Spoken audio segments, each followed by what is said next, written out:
സ്നേഹവന്ദനം. രാവിലെ ഒരു കഥയായാലോ? ഒരിക്കൽ ഒരു പണ്ഡിതൻ തോണിയിൽ യാത്ര ചെയ്യുകയായിരുന്നു. അദ്ദേഹം തോണിക്കാരനോട് ചോദിച്ചു, അല്ല, നിനക്ക് ഉപനിഷത്തുകളോ അംഗഗണിതമോ അറിയാമോ?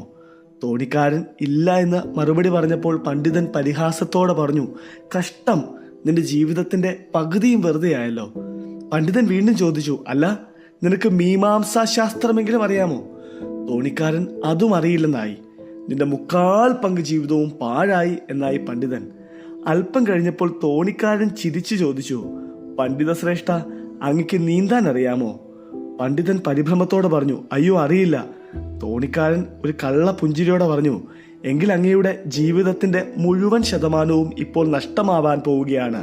അതാ നോക്കിയേ, വള്ളത്തിൽ ഒരു വിള്ളൽ.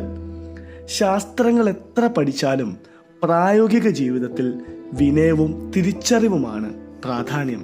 പ്രാർത്ഥന കോട്ടയായിരിക്കട്ടെ.